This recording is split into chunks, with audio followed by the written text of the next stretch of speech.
In the harsh winter of 1959, deep within the Soviet Union, a group of 9 young adventurers, students and recent graduates from the Ural Polytechnic Institute prepared for a journey that would become one of the most enduring mysteries of the 20th century. These were not ordinary hikers. They were skilled, passionate and united by a love for the wild, untamed beauty of the Russian wilderness. Each of them had faced the elements before, but this expedition was to be their most ambitious yet. A trek across the remote, snow-laden slopes of the Ural Mountains, a region known for its unforgiving weather and treacherous terrain. The group, led by Igor Dyatlov, set out with high spirits and meticulous plans. Their goal was to reach Mount Ototen, a remote peak whose name, in the language of the indigenous Mansi people, ominously translates to "don't go there." The journey would test their endurance, skill, and camaraderie. They carried with them heavy packs, skis, and the hope of earning a prestigious hiking certification.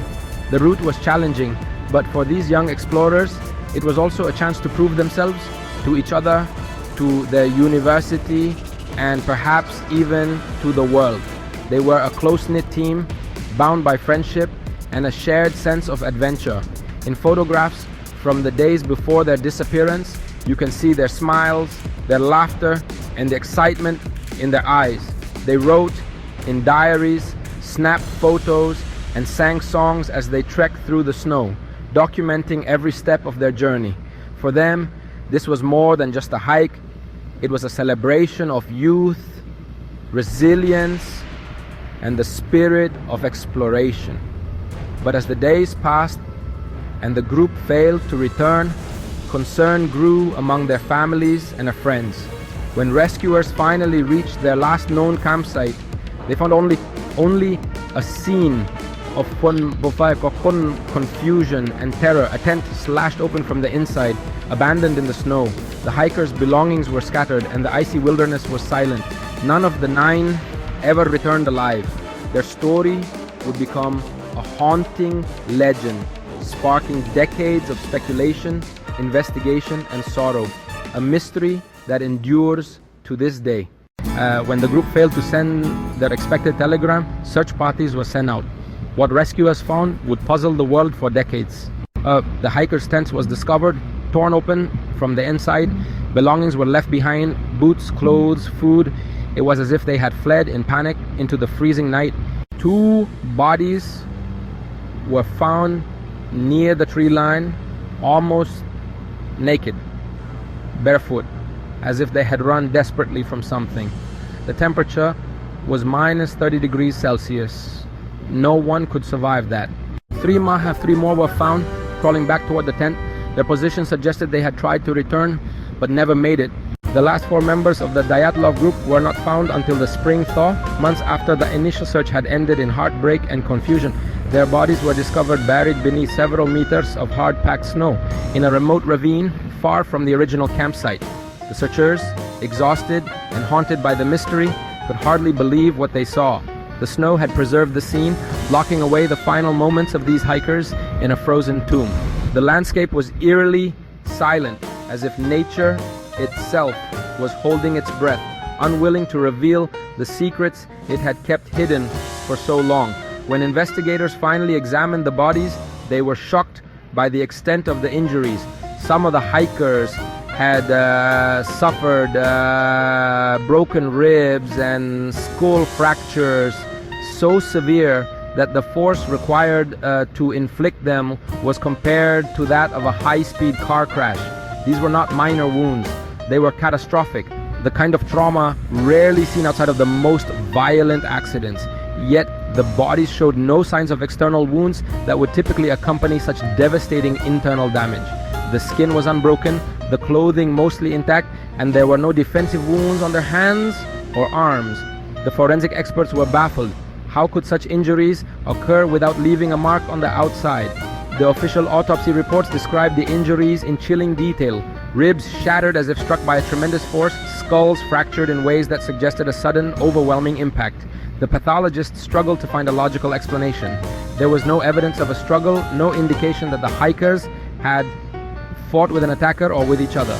The injuries were so severe, so inexplicable, that some experts began to wonder if they were looking at the aftermath of something beyond human comprehension.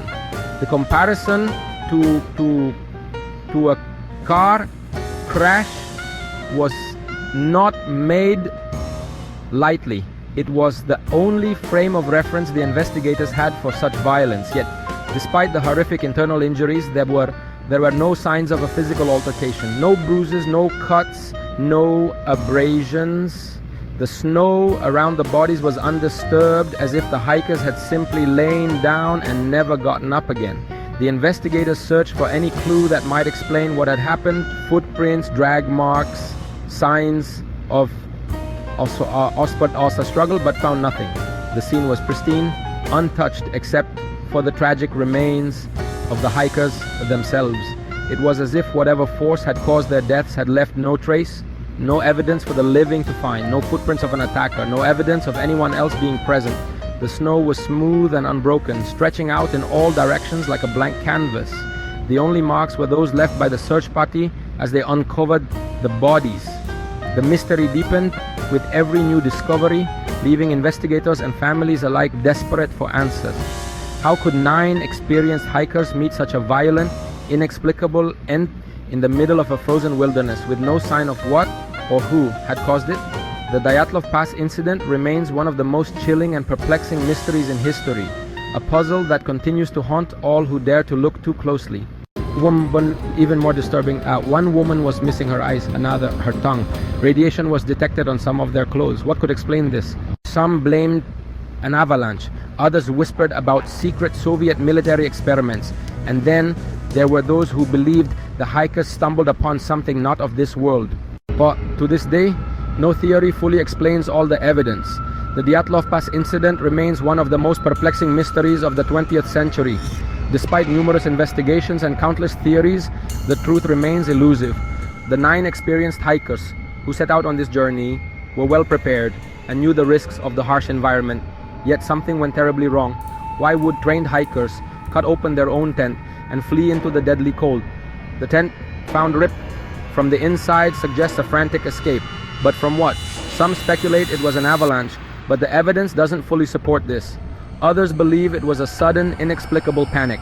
The hikers left behind essential gear, including shoes and warm clothing, indicating they were in a state of extreme urgency. What force drove them to their deaths? Theories range from secret military tests to encounters with wild animals or even extraterrestrial beings. Some suggest infrasound, a low-frequency sound that can cause feelings of unease and panic. The bodies, when found, showed signs of severe trauma, yet no external wounds. This has led to speculation about a powerful yet unseen force. The mystery deepens with each new piece of evidence, leaving us with more questions than answers. The Dyatlov Pass incident continues to captivate and baffle, a chilling reminder of the unknown forces that may lurk in the wilderness. But the Dyatlov Pass incident remains one of history's greatest unsolved mysteries, a story frozen in time, echoing through decades, still haunting, still unanswered, and forever shrouded in chilling uncertainty.